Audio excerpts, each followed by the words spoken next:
श्री शिव महापुराण रुद्र संहिता सृष्टि खंड अथ पंचदशोध्याय सृष्टि का वर्णन। नारद उवाच विधे विधे महाभाग धन्यस्त्वं सुरसत्तं श्राविताद्याद्भुता शैव कथा परम पावनी। नारद जी बोले, हे महाभाग, हे विधे, हे देवश्रेष्ठ, आप धन्य हैं। आपने आज यह शिव की परम पावनी अद्भुत कथा सुनाई। तत्राद्भुता महादेव्या लिंगोत्पत्तिः श्रुता शुभा श्रुत्वा यस्याः प्रभावं च दुःखनाशो भवेतिह। इसमें सदाशिव की लिंगोत्पत्ति की जो कथा हमने सुनी है वह महादिव्य कल्याणकारी और अद्भुत है, जिसके प्रभाव मात्र को ही सुनकर दुख नष्ट हो जाते हैं। अनंतरं शयज्जातं माहात्म्यं चरितं तथा सृष्टिश्चैव प्रकारं च कथयितुं विशेषतः। इस कथा के पश्चात जो हुआ उसका महात्म्य और उसके चरित्र का वर्णन करें। यह सृष्टि किस प्रकार से हुई इसका भी आप विशेष रूप से वर्णन करें। ब्रह्मोवाच सम्यक् पृष्टं च भवता यज्जातं तदनन्तरं कथयिष्यामि संक्षेपात् यथा पूर्वं श्रुतं मया। ब्रह्मा जी बोले, आपने यह उचित ही पूछा है। तदनंतर जो हुआ और मैंने जैसा पहले सुना है वैसा ही मैं संक्षेप में कहता हूँ। अंतर्हिते तदा देवे शिवरूपे सनातने अहं विष्णुश्च विप्रेन्द्र अधिकं सुखमाप्तवान्। हे विप्रेन्द्र, जब सनातन देव शिव अपने स्वरूप में अंतर्ध्यान हो गए तब मैंने भगवान विष्णु ने महान सुख की अनुभूति की। मया च विष्णुनारूपं हंसवारायोस्तदा संवृतं तु ततस्ताभ्यां लोकसर्गावनेच्छया। तदनंतर हम दोनों ब्रह्मा और विष्णु ने अपने हंस और वराह रूप का परित्याग किया। सृष्टि संरचना और उसके पालन की इच्छा से हम दोनों उस शिव की माया के दोनों प्रकारों से घिर गए। नारदवाच विधे ब्रह्मन् महाप्राज्ञ संशयो हृदि मे महान् कृपां कृत्वा तुलां शीघ्रं तन्नाशयितुमर्हसि। नारद जी बोले, हे विधे, हे महाप्राज्ञ ब्रह्मन्, मेरे हृदय में महान संदेह है। अतुलनीय कृपा करके शीघ्र ही उसको नष्ट करें। हंसवाराहयोरूपं युवाभ्यां च धृतं कथं अन्यत् रूपं विहाय किमत्र वदकारणम्। अन्य रूपों को छोड़कर आप दोनों ने हंस और वराह का ही रूप क्यों धारण किया, इसका क्या कारण है बताइए। सूतवाच इत्येतद्वचनं श्रुत्वा नारदस्य महात्मनः स्मृत्वा शिवपदां भोजं ब्रह्मा सादरं ब्रवीत। सूत जी बोले, महात्मा नारद जी का वचन सुनकर ब्रह्मा ने शिव के चरणारविंदों का स्मरण करके आदर पूर्वक यह कहना प्रारंभ किया। ब्रह्मोवाच हंसस्य चोर्ध्वगमने गतिर्भवति निश्चला तत्त्वा तत्त्वविवेकोऽस्ति जलदुग्धविभागवत्। ब्रह्मा जी बोले, हंस की निश्चल गति ऊपर की ओर गमन करने में ही होती है। जल और दूध को पृथक पृथक करने के समान तत्व और अतत्व को भी जानने में वह समर्थ होता है। अज्ञान ज्ञानयोः सत्त्वं विवेचयति हंसकः हंसरूपं धृतं तेन ब्रह्मणा सृष्टिकारिणा। अज्ञान एवं ज्ञान के तत्व का विवेचन हंस ही कर सकता है, इसलिए सृष्टिकर्ता मुझ ब्रह्मा ने हंस का रूप धारण किया। विवेको नैव लब्धश्च यतो हंसो विलीयत शिवस्वरूप तत्त्वस्य ज्योतिरूपस्य नारद। हे नारद, प्रकाश स्वरूप शिव तत्व का विवेक वह हंस रूप प्राप्त न कर सका, अतः उसे छोड़ देना पड़ा। सृष्टि प्रवृत्ति कामस्य कथं ज्ञानं प्रजायते यतो लब्धो विवेकोऽपि न मया हंसरूपिणा। सृष्टि संरचना के लिए तत्पर प्रवृत्ति को ज्ञान की प्राप्ति कैसे हो सकती है? जब हंस रूप में मैं नहीं जान सका तो मैंने उस रूप को छोड़ दिया। गमने धोवराहस्य गतिर्भवति निश्चला धृतं वाराह रूपं हि विष्णुना वनचारिणा। नीचे की ओर जाने में वराह की निश्चल गति होती है, इसलिए विष्णु ने उस सदाशिव के अद्भुत लिंग के मूल भाग में पहुंचने की इच्छा से वराह का ही रूप धारण किया। अथवा भवकल्पार्थं तद्रूपं हि प्रकल्पितं विष्णुना च वराहस्य भुवनावनकारिणा। अथवा संसार का पालन करने वाले विष्णु ने जगत में वराह कल्प को बनाने के लिए उस रूप को धारण किया। यद्दिनं हि समारभ्य तद्रूपं धृतवान् हरिः तद्दिनं प्रतिकल्पो सौ कल्पो वराह संज्ञकः। जिस दिन भगवान ने उस रूप को धारण किया उसी दिन से वह श्वेत वराह संज्ञक कल्प प्रारंभ हुआ। तदिच्छा यदा जाता तस्य रूपस्य धारणे तद्दिनं प्रतिकल्पो सौ कल्पो वराह संज्ञकः। अथवा उन महेश्वर की जब यह इच्छा हुई कि विवाद में फंसे हम दोनों के द्वारा हंस और वराह का रूप धारण किया जाए उसी दिन से उस वराह नाम के कल्प का भी प्रादुर्भाव हुआ। इति प्रश्नोत्तरं दत्तं प्रस्तुतं शृण्वारद विस्मृत्वा शिवपदां भोजं वक्षे सृष्टि विधिं मुने। हे नारद सुनिए, मैंने इस प्रकार से तुम्हारे प्रश्नों का उत्तर प्रस्तुत कर दिया है। हे मुने, अब सदाशिव के चरण कमल का स्मरण करके मैं सृष्टि सृजन की विधि बता रहा हूँ। अंतर्हिते महादेवे त्वं लोकपितामहं तदीयं वचनं कर्तुमध्यायन् ध्यान तत्परः। ब्रह्मा जी बोले, हे मुने, जब महादेव जी अंतर्ध्यान हो गए तब मैं उनकी आज्ञा का पालन करने के लिए ध्यान मग्न होकर तर्क का विचार करने लगा। नमस्कृत तदा शंभुं ज्ञानं प्राप्य हरेस्तदा आनंदं परमं गत्वा सृष्टिं कर्तुं मनो दधे। विष्णुश्चापि तदा तत्र प्रणिपत्य सदाशिवम् उपदिश्य च मां तात ह्यन्तर्धानमुपागतः। उस समय भगवान शंकर को नमस्कार करके श्रीहरि से ज्ञान पाकर परमानंद को प्राप्त होकर मैंने सृष्टि करने का ही निश्चय किया। भगवान विष्णु भी महासदाशिव को प्रणाम करके मुझे उपदेश देकर तत्काल अदृश्य हो गए।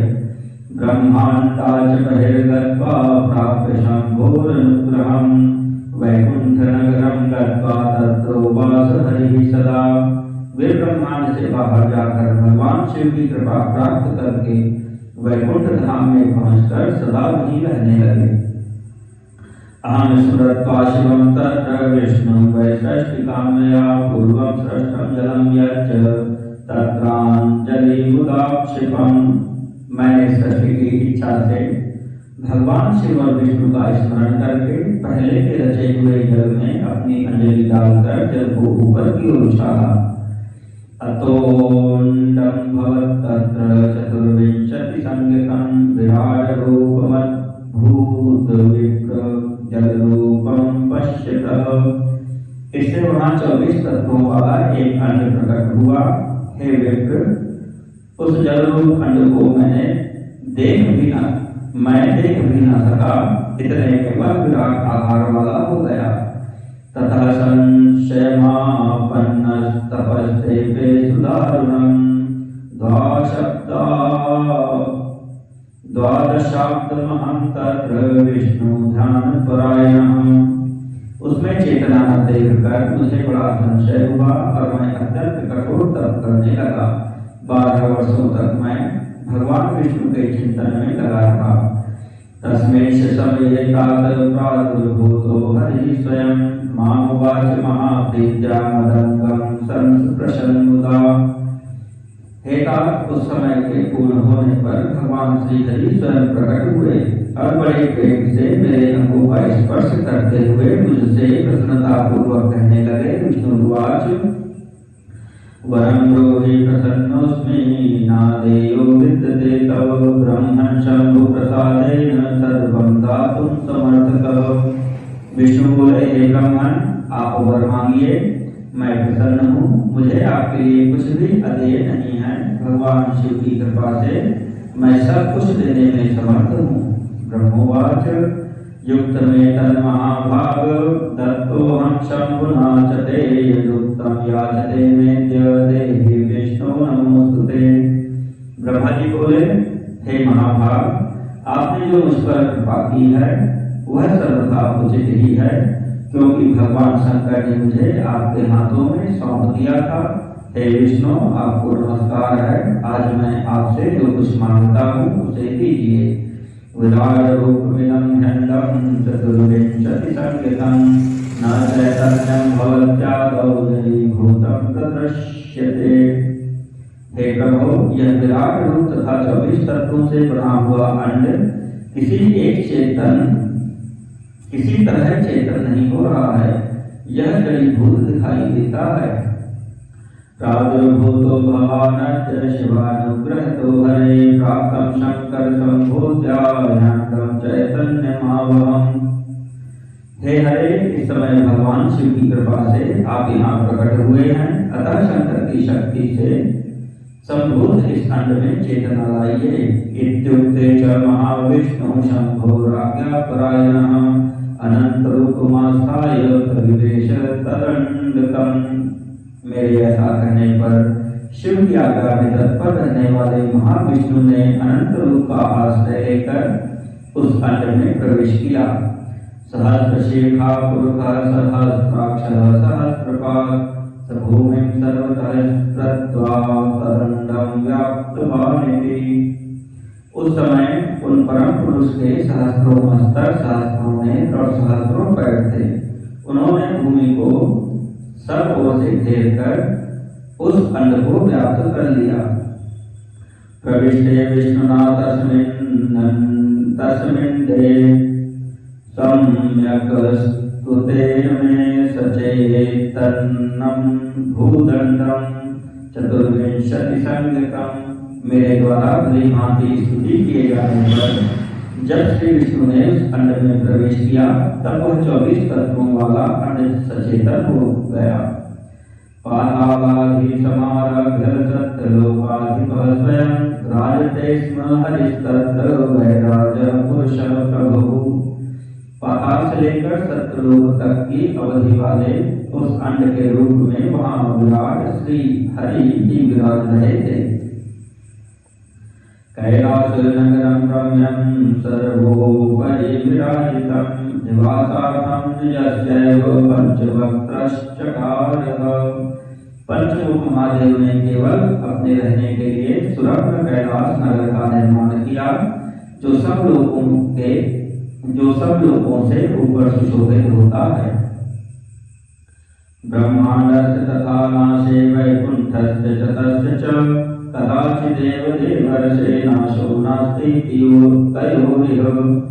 हे देवर्षे, संपूर्ण ब्रह्मांड का नाश हो जाने पर भी वैकुंठ और कैलाश इन दोनों का कभी नाश नहीं होता। सत्यं पदमुपाश्रित्य स्थितोऽहं मुनिसत्तं षष्टिकामो भवं तात महादेवाग्रहायहम्। हे मुनिश्रेष्ठ, मैं सत्यलोक का आश्रय लेकर रहता हूँ।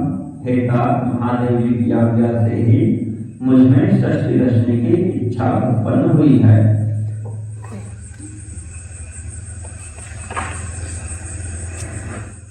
शिश्रक्षोरथ में प्रादुर्भवत पाप सर्गकः अविद्या पंचकरस्तात् बुद्धिपूर्वस्तमोपमा। हे तात, जब मैं सृष्टि की इच्छा से चिंतन करने लगा उस समय पहले मुझसे पापपूर्ण तमोगुणी सृष्टि का प्रादुर्भाव हुआ, जिसे अविद्या पंचपर्वा अविद्या कहते हैं। तथा प्रसन्न चित्तोऽहं स्वयं स्थावराभिधं मुख्य सर्गम च निमिषंगम ध्यायं शंभुशासनात्। उसके पश्चात प्रसन्न चित्त मैंने स्थावर संग मुख्य सर्ग पहले सर्ग की संरचना की, जो सृष्टि सामर्थ्य से रहित था। पुनः शिव की आज्ञा से मैंने ध्यान किया। तम दृष्ट्वा मे शिश्रक्षोश्च ज्ञात्वा साधकमात्मनः सर्वोवर्तत दुःखाढ्यस्त्रियगस्त्रोतानसाधकः। उस मुख्य सर्ग को वैसा देखकर अपना कार्य साधने के लिए, सृष्टि करने के इच्छुक मैंने उससे परिपूर्ण त्रियक स्रोत तिरछे उड़ने वाले सर्ग दूसरे सर्ग का सृजन किया। वह भी पुरुषार्थ साधक नहीं था।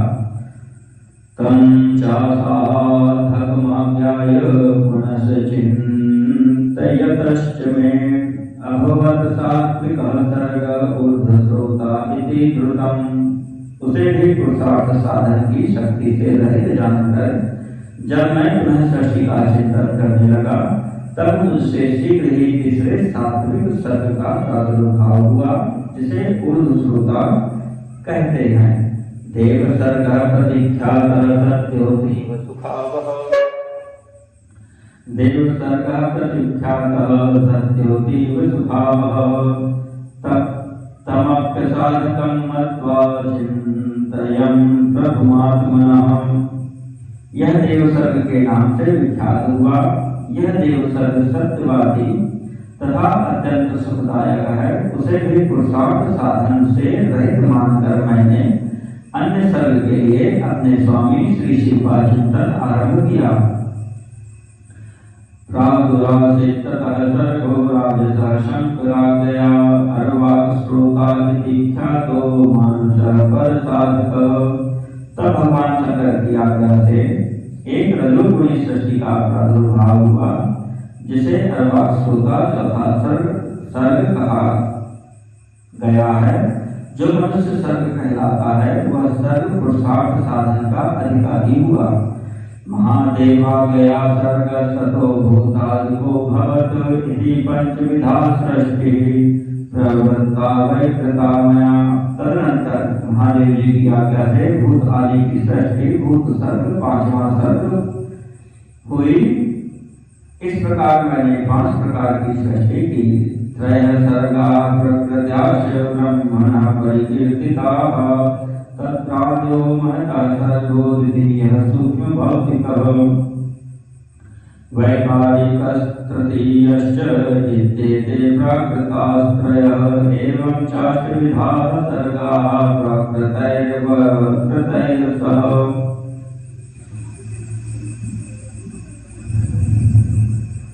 इनके अतिरिक्त 3 प्रकार के सर्ग मुझ ब्रह्मा और प्रकृति के सानिध्य से उत्पन्न हुए। इनमें पहला महतत्व का सर्ग है, दूसरा सूक्ष्म भूतों अर्थात तन्मात्राओं का सर्ग और तीसरा वैकारिक सर्ग कहलाता है। इस तरह के 3 प्रकार प्राकृत सर्ग हैं। प्राकृत और वैकृत दोनों प्रकार के सर्गों को मिलाने से 8 सर्ग होते हैं। कौमारो नवमः प्रोक्तः प्राकृतो वैकृतश्च एकानुगान्तरो भेदो मया वक्तुं न शक्यते। अल्पत्वादुपयोगश्च वच्मि सर्गं द्विजात्मकं कौमारः सर्गाधीनां यत्र सर्गो महानभूत्। इनके अतिरिक्त 9वां कौमार सर्ग है, जो प्राकृत और वैकृत भी है।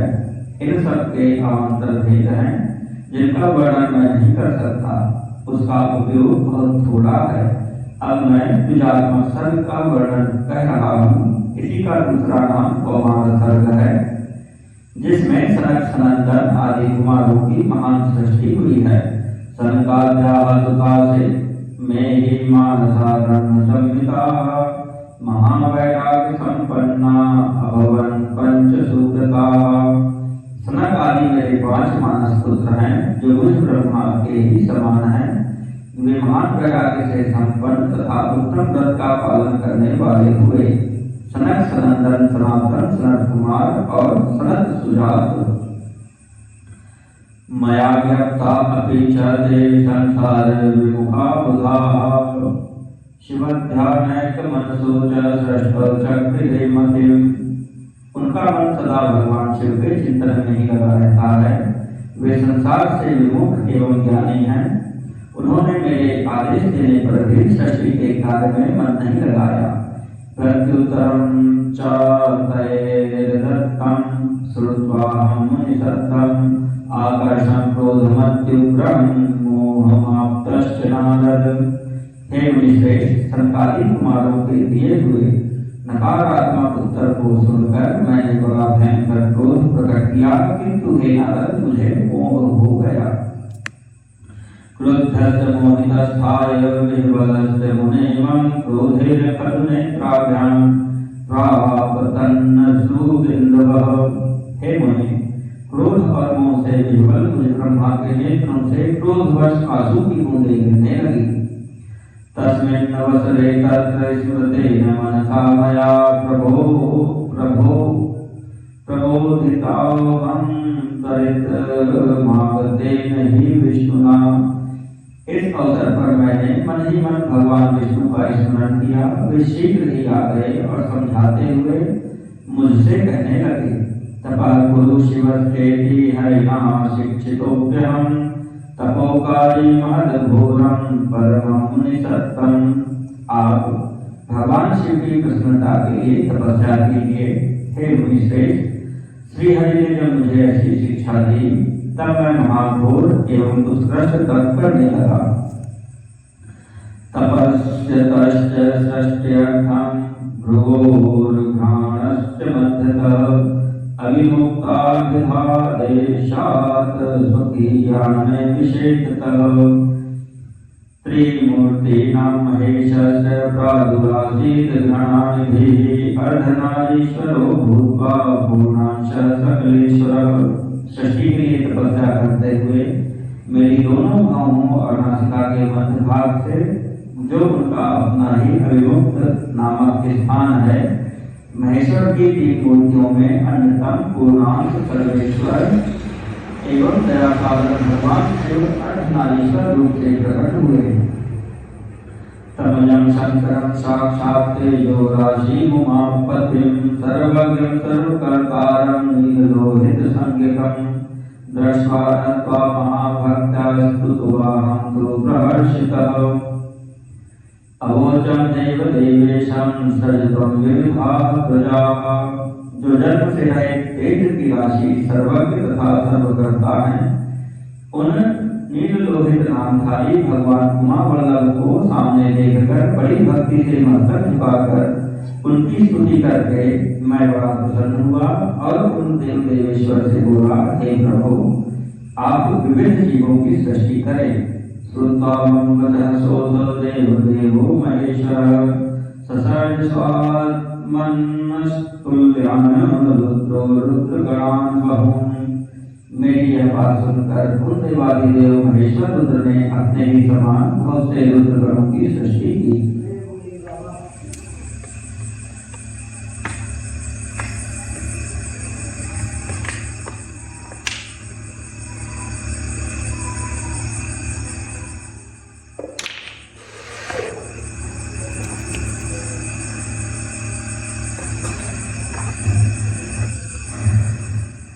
अवोचं पुनरेवेशं महारुद्रं महेश्वरं जन्ममृत्युभयाविष्टाः सजदेव प्रजापिति। तब मैंने स्वामी महेश्वर महारुद्र से फिर कहा, हे देव, आप ऐसे जीवों की सृष्टि करें जो जन्म और मृत्यु के भय से युक्त हों। एवं श्रुत्वा महादेवो मद्वचः करुणानिधिः रहस्योवाच मां सद्यः रहस्य मुनिसत्तं। हे मुनिश्रेष्ठ, मेरी ऐसी बात सुनकर करुणासागर महादेव जी हंसकर मुझसे कहने लगे। महादेव उवाच जन्म मृत्यु भयाविष्टानाहं रक्षे प्रजाविधे अशोभनाः कर्मवशात् निमग्नाः दुःखबाधितौ। महादेव जी बोले, विधे, मैं जन्म और मृत्यु के भय से युक्त अशोभन जीवों की सृष्टि नहीं करूंगा, क्योंकि वे कर्मों के अधीन होकर दुख के समुद्र में डूबे रहेंगे। अहम दुखोदधौ मग्ना उद्धरिष्यामि च प्रजा सम्यक् ज्ञान प्रदानेन गुरुमूर्ति परिग्रह। मैं तो गुरु का स्वरूप धारण करके उत्तम ज्ञान प्रदान कर दुख के सागर में डूबे हुए उन जीवों का उद्धार मात्र करूंगा, उन्हें पार करूंगा। त्वमेव सर्वभाव्या प्रजा सर्वा प्रजापते मदाग्रया बद्धस्वं माया संभविष्यति। हे प्रजापते, दुख में डूबे हुए समस्त जीवों की सृष्टि तो आप करें। मेरी आज्ञा से इस काल में प्रवृत्त होने के कारण आपको माया नहीं बांध सकेगी। ब्रह्मवाच इत्युक्त्वा मां स भगवान् सुश्रीमान् नीललोहितः सकलं पश्यतो मे हि कृतमन्तर्दधेहरः। ब्रह्मा जी बोले, मुझसे ऐसा कहकर श्रीमान भगवान नीललोहित महादेव मेरे देखते ही देखते अपने पार्षदों के साथ तत्काल अंतर्ध्यान हो गए। इति श्री शिव महापुराणे द्वितीयायां रुद्र संहितायां प्रथम खंडे षष्ठ्युपक्रमे रुद्रावताराविर्भाव वर्णनम नाम पंचदशोऽध्यायः।